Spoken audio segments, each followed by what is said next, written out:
Hey guys, what's going on? It's Vic here, back with another Madden 21 video. In today's episode, we're going to be rebuilding the Dallas Cowboys, who seem to have a lot of talent and a lot of potential on the team. It seems like the defense has been really holding them down and lack of coaching, but at the same time, offense looks stellar. Michael Gallup, Amari Cooper, Dak Prescott, Zeke. Now, I'm going to be the one to say here, obviously, Zeke has been underperforming, but hopefully in Madden Simulation, he can do a little bit better. In Madden Simulation, the Cowboys are good. But anyways, let's get to the team. So here we are with the overlook of the team as we have Dak Prescott here as the QB. And last year, I said Wentz was a better QB. But according to this year, I would easily say Dak Prescott is the better QB than Wentz. Wentz has been playing horribly. Zeke should not be an X factor, but he is an 88 overall. Tony Pollard has been playing great. Amari Cooper, CD Lamb, CD's nuts more like. Michael Gallup, O-line is looking pretty nice whenever it's healthy. D-line actually sucks. Demarcus Lawrence is now only star dev, and I know his cap hit is massively high, but I still plan to keep him on this team. Safeties are atrocious, and I'm really questioning if they're going to re-sign Chidobe Awuzie or Awuzie, however you want to pronounce it. I don't quite know, but I'm going to start CD Lamb at punt returner to give him more reps. But anyways, guys, on that, let's jump into the trades. So here we are with the first trade, trading away Alden Smith and Sean Leifer and a 5th round pick for a 1st round pick from the Tennessee Titans.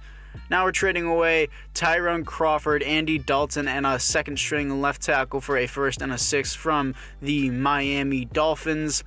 Now, the only reason why I traded those players away is because they took up a lot of cap and they were depth players. I didn't need them. The team basically looks the exact same. Defensive line kind of looks the same as well. But this team is definitely in a cap room situation. Michael Gallup always ends up to be in free agency, so maybe we'll look to re-sign him if we do have the money. But anyways, guys, other than that, it is time to jump into the midseason mark. So here we are at the midseason mark, coming off a loss to the Philadelphia Eagles as we are 3-5, disappointingly. 3rd in the division behind the Washington Redskins. It looks like we have players to re-sign, such as Dak Prescott. He's going to want a massive deal. Oh, wow, only $26 million per year. In real life, he's like, oh, I deserve $40 million a year. He doesn't deserve $40 million a year. He's a great QB, in my opinion. Last year, I had a lot of questions about him, but we're definitely going to re-sign him. He was only a $30 million per year cap hit, so I'm definitely okay with that. Not $40 million a year. I don't want to give him that. But Jordan Lewis is going to re-sign. Same with Chidobe Awuzie. Xavier Woods, no thanks. And everyone else here, not really interested for. But, yeah, that's all the re-signings. And it's time to jump into the playoffs. So here we are in the playoffs, coming off a win to the Giants. We didn't make the playoffs, actually, as we finished 6-10, 3rd in the division behind the 6-10 Philadelphia Eagles. But Dak Prescott did horrible in passing yards and solid in passing touchdowns. Terrible offense, terrible defense, and it looks like Dak was horrible in yards, but he did have 30 touchdowns and 14 interceptions, which is a little bit much for interceptions, but it's okay. Zeke, lackluster in touchdowns, but pretty good in yards with 1,300. And receiving-wise, CD's nuts, has 10 touchdowns, but almost 800 yards, so pretty good season for a rookie. LVE with the most tackles on the team. Actually, that's a lot of tackles.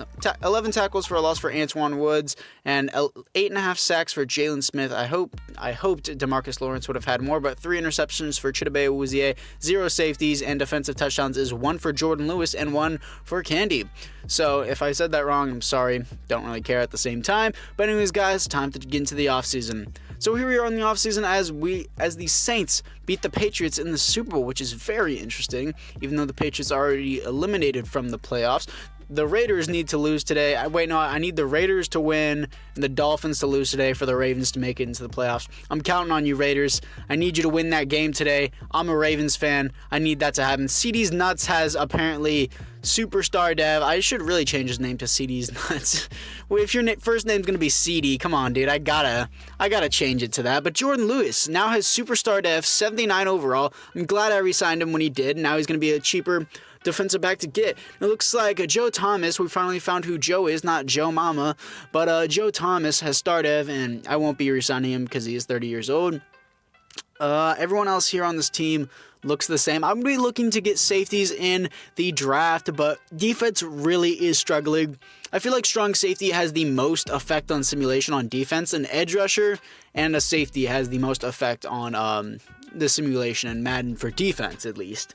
But everyone else here, don't really care about, don't really need. So other than that, boys, let's get into free agency. So here we are in free agency, and we have negative 1.15 million in free agency, so we obviously can't pick anyone up whenever we're in negative cap room, so let's just get into the draft instead. So we were on the draft picking up Carl Jackson, 75 overall, hidden dev, hybrid. He's looking like Jamal Adams, really big, archetyped, 6'2", 215 pounds. Next, we're picking up Josh Coffey, 76 overall, normal dev. I'm definitely going to move him back to free safety, 5'10", 193 pounds. Next, we're picking up Charles Griffin, 74 overall, hidden dev, defensive tackle. Picked him up in the 4th round, so this was definitely a steal of a pick. And this is what this team looks like after the draft. Tight end class was horrible, and O-line class, I did get a new center, so that is one thing. And if you heard that thing outside of my recording studio, that was my brother's truck leaving the house, so I'm sorry if you heard that little rumble as my brother's truck went by, but if you didn't, I'm just speaking gibberish, and I'm sorry. But still, this team is looking a lot better on defense. Middle linebacker depth would be nice, but we don't have any money, and everyone else here looks the same, so we don't really need anything else. Hopefully CD's nuts can produce. I really need to start calling him CD Lamb. It's just so funny to call him that, in my opinion, but let's get to the midseason. So we were at the midseason mark, coming off a win to the Falcons, as we are 3-5 once again. No improvement, 3rd in the division behind the Redskins once again, but it looks like we have players to resign, such as Michael Gallup, 85 overall star dev. We don't have any cap room. We might as well trade them away, boys. Like, I know the deadline passed, but I'm going to turn off trade deadline because I wish the midseason mark would bring you to week 8 and not week 9, but it's 1 week past. Like, go cry about it. It's fine. I'm going to trade them away. So here we are at the trade, as we were trading away Michael Gallup and Schultz away for a first this year, first next year, and a cap room player. Next, we're trading away Randy Gregory for a next year's first from the Seattle Seahawks. All players I need to resign. It's just, again, a cap room situation. So here we are once again at the midseason mark, as we have players to resign. I actually want Connor Williams back. Do we have enough cap room now? I don't quite know. But let's look at Connor Williams. He's the only person I have interest in, and we do not have enough cap room. Connor Williams is going to hit free agency. Dak Prescott and DeMarcus Lawrence. I know for a fact DeMarcus Lawrence eats up all the cap, and it's horrible. DeMarcus Lawrence, and Zach Martin does too. And yep, DeMarcus Lawrence. I'm not surprised by that. He has only star dev. I want to trade him, but I know it would be unrealistic, and people would cry about it in the comments. He's a star dev. He's 87 overall, and he's regressing, and he takes up the most cap on the team. He gets paid more than the quarterback. That is a problem. That is a huge problem. And Carl Jackson has superstar X Factor. Okay, that is cool. I did not know that. I guess he came with that, so that is really nice.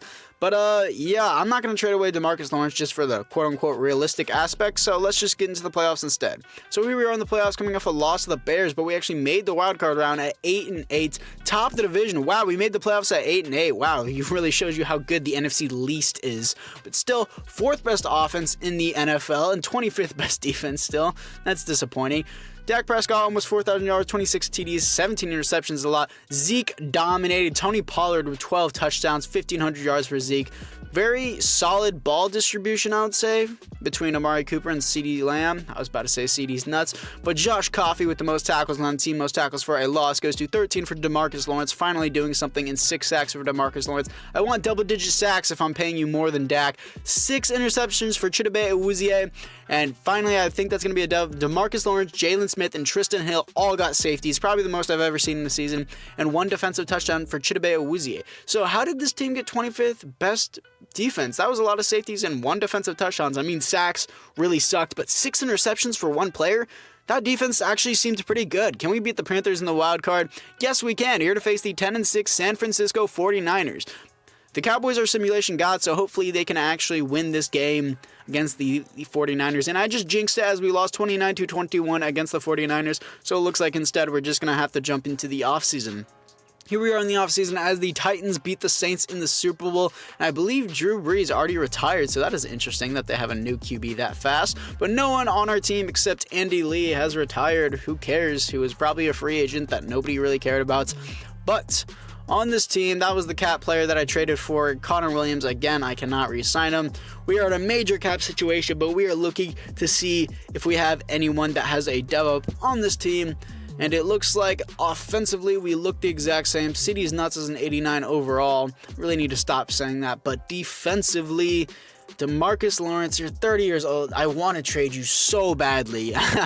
I just can't do it because I know all the fans in my comments will be like, yeah, that's unrealistic. But Josh Coffey did go from normal dev to star dev, and Carl Jackson out here with superstar X Factor. He came with that, as you guys saw that at the midseason mark. I give him universal coverage because that is super overpowered. Chidobe Awuzie also has superstar dev. That is what I expected for 6 interceptions and a defensive touchdown. Great year for him. And the defensive line, the defensive tackle only had star dev, so a little bit disappointing. And why is Leighton Vander Esch not starting at middle linebacker? I don't know why that dude was starting, but I guess it is what it is. So other than that, guys, we're going to jump into free agency. So obviously we didn't even have enough money to sign Connor Williams, and we are in deep cap room problems. So let's just get into the draft instead. So here we are picking up a tight end, 76 overall, hidden dev, ranked number 8 in the class, possession instead of vertical threat, which I'm fine with, but he's going to be the pick. Next, we're picking up a middle linebacker, probably going to move him to outside linebacker, 72 overall, hidden dev, field general out of Vanderbilt, ranked number 31 in the class. Next, we're picking up another middle linebacker. He's going to be depth and rotational behind Leighton Vander Esch because we don't have a lot of depth there. But Matt Mitchell, 71 overall, hidden dev, field general. Next, we're picking up a wide receiver, absolutely stacked draft class. I picked him up in the 3rd or 4th round, I don't remember. 29th in the class, hidden dev, 73 overall. And this is what the team looks like after the draft, as we have another receiver here. And it looks like we have another one from before. He was probably like a 65 overall and on the practice squad because I never noticed he was on this team. James Mack. He's been here on the team for 1 year, so I guess it was a rookie that I never noticed. And Mitchell is also here. And it looks like everything else here is pretty good to me. And I also got a outside linebacker that I ended up moving down to right end to replace Randy Gregory. Hopefully, maybe get star dev. But everyone else here is looking pretty good. The team is developing on defense is what I want to see the most. But other than that, guys, let's get into the midseason mark. So here we are at the midseason mark, coming off a win to the Vikings 30-0, as we are 6-2. Top of the division, no, second in the division behind the Redskins once again. And it looks like Leighton Vander Esch needs to be re-signed. We barely have any money. That is so frustrating. Tony Pollard, I wouldn't even re-sign him anyways. He's a beast in real life. Tony Pollard really shows he can be a true running RB1 if he actually was given the chance. But Zeke has been stealing the spotlight and has been playing terrible. LVE, I don't think we're going to be able to re-sign, as he doesn't re-sign at the midseason mark. So other than that, guys, let's just get into the playoffs. So we were in the playoffs, not making the playoffs, choking the second half of the season, coming off a loss to the Packers, and we finished 8-8, 3rd in the division. Football team goes 12-4. Dak Prescott, not great in yards, pretty good in touchdowns, 11th best offense, 5th best defense. And Dak, 3,700 yards, 37 TDs as well, and 11 interceptions. Zeke, only 6 TDs, but 1,600 yards is a lot. Amari Cooper had a pretty good season with 10 TDs, almost 1,000 yards. And defensively, LVE with the most tackles on team, most tackles for a loss, goes to 19 for Gallimore. And sacks on the team, 7 for Gallimore, I believe. Yes, 7 for Gallimore and 7 for DeMarcus Lawrence. Interceptions, 4 for LVE. And safeties on the team is going to be 1 for Gallimore, and defensive touchdowns is 1 for Chidobe Awuzie. So I believe Gallimore will probably get a dev up for getting a safety and having the most sacks and tackles for a loss on the team. So let's get into the offseason. So here we are in the offseason as the Bills win their first Super Bowl against the Seattle Seahawks, 35-14. We have some retirements to look into, and it looks like nobody in our league has retired yet. So I'm very happy about that. I'm worried that Tyron Smith or someone else like Zach Martin will retire soon, but hopefully they don't. Leighton Vander Esch obviously can't re-sign anybody here, so let's just look into the team. Team isn't really going well, but offensively, it looks like our tight end out here, Bryce Mitchell, has superstar dev. That is amazing to see. Glad to see the Cowboys finally have a good tight end, and I'm going to move these receivers up to where they should be because they have star dev, and offensive line still kind of looks the same. Defensively, Gallimore now has star dev like I predicted, and this dude came with superstar dev. Kirksey, LaShawn Kirksey is what it is, and I'm going to give him unstoppable force because he is a speed rusher, power rusher type. And Matt Mitchell only has star dev, which I am completely okay with, but the Cole guy on my defensive end did not get a dev up, which I wanted to happen, but you can't get what you get all the time. But in free agency, we obviously don't have money again. 3rd time in a row, we don't have money for free agency. Hopefully, we can get in at least one time. But here we are in the draft picking up more depth at middle linebacker because we can't have any money to sign any free agents. Next, we're picking up a defensive back, 72 overall, hidden dev. More depth because, again, we can't sign any free agents. It really sucks. But this is the team after the draft as, again, just depth is all it is here. And it seems to be doing pretty, I would say not good because this team isn't good. Leighton Vander Esch obviously hit free agency, so we don't have him back. And Matt Mitchell is going to be the starter. So maybe we'll do something about that if we can trade, if we have enough cap room to trade. But hopefully this depth will finally help us and we can make it to the playoffs. So here we are at the midseason markets. We're coming off a loss to the Rams and we have a breakout challenge. Who is that going to be? Matt Mitchell? Yes, I believe that is Matt Mitchell. So I will definitely hop into that whenever it goes to the playoffs. But I'll do that off camera as we are not doing good, obviously. 3-4 is not a good record unless you're in the NFC East, but it is the final season. So I do not need to worry about this as we are it's the year 2023.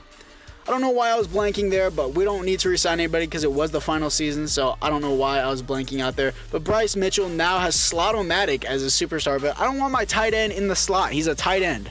Put him something else. Reach for is definitely one of the best abilities. We're coming off a win to the Dolphins. We are 10-6 here to face the 10-6 Seahawks, second in the division behind the 12-4 Giants. Dak actually had a really good this year. Is that MVP like? Derek Carr wins MVP. Prescott at 3, and AFC best QB. Why is he not here? Oh wait, he's in the NFC. Why am I so dumb? He is in the NFC. Dak Prescott wins best QB in the NFC and offensive player of the year. Dak Prescott as well. Not surprised by that, but Dak Prescott had an amazing year. Best in yards and fourth in touchdowns and fourth best defense as well and best offense in the NFL. 4,000 yards, 38 TDs, and only 4 interceptions. Great year. Zeke was a monster. 14 TDs and 1,700 yards. That has to be running back. He didn't even get MVP candidate, but best running back. I'm not surprised by that either. Great year for us offensively and 1,700 yards, 14 TDs, the most dominant performance I've probably ever seen in this game. Amari Cooper over 1,000 yards, 10 TDs, great ball distribution as well. Ooh, sorry about that. I had to cough there. Matt Mitchell with the most tackles on the team, most tackles for a loss. 10 for Matt Mitchell, most sacks on the team, 14 for DeMarcus Lawrence. Finally, you can perform. I'm glad I didn't trade you away. And 10 sacks for Jalen Smith. Interception 3 from Matt Mitchell. Matt Mitchell really is showing he can be a middle linebacker 1. Safeties is 0, and defensive touchdowns is 0. 0 safeties, 0 defensive touchdowns, but still the 4th best defense in the league. So can we beat the Seahawks in the wild card round to make it to the divisional round? I'm also going to simulate the divisional round if we win. Can we do it? Yes, we can, beating them 21-10. Here to face the division rivals, the 12-4 New York Giants. Can we beat them to move on to the conference championship? We can, beating them 33-7, beating the living crap out of them as we are here to face the 8-8 Green Bay Packers, and I believe we were coming off a loss to them in week 17, so hopefully we can actually beat them here. So I'm actually going to hop into this conference championship game and see what I can get. So here we are as it is 35-10 against the Packers. There's not much time left in the game, but 35-10 is going to be our final score. I know that was short-lived, but still, that is what the final score is going to be, as they have Jordan Love as their starting QB, which is a little bit interesting now. So here we are in the Super Bowl as we are here to face the Madden simulation gods, the Cleveland Browns. 2 Madden simulation gods facing off as they apparently had the first seed, and they're probably considered to be favored in the Super Bowl. But too bad you can't see that because EA doesn't add any good features in their game. Offensively, let's look at it. Dak Prescott, superstar X Factor, blatantly obvious. You guys should be able to see that. Finally, he gets an X Factor that I want. And Matt Mitchell now has superstar Dev, showing that he can truly be that middle linebacker 1, but he's only 79 overall with morale. But this team is shaping up to be pretty well, not as good as I would think it could be. But anyways, guys, other than that, it is time to jump into the Super Bowl against the Browns. So the Browns actually beat us in the Super Bowl 27-25. Very disappointing. But this team, it was a great rebuild, I would say. It was not amazing. But Dak Prescott did really well. Zeke dominated. He did super well. Baker Mayfield's going to be your MVP. 295 yards, 3 touchdowns, 0 interceptions, 67.6% completion rate. So let's get back to the team. Anyways, guys, that is going to do it for this video. I'm going to be honest with you guys. This was definitely not one of my more favorite rebuilds. This was probably one of my least favorite rebuilds. It was very frustrating to deal with this team and its cap room. Never being able to hit free agency and scoop up some cool players. But I guess we kept it a little bit more realistic in that term. But hopefully it was more enjoyable for you guys than it was for me, because some things, again, were just very frustrating with this cap hit. And yeah, I'm glad nobody really retired except Andy Lee, our punter, who we got from free agency. But anyways, guys, that is going to do it for this episode. I hope you guys all enjoyed, and I'll see you guys all in the next one.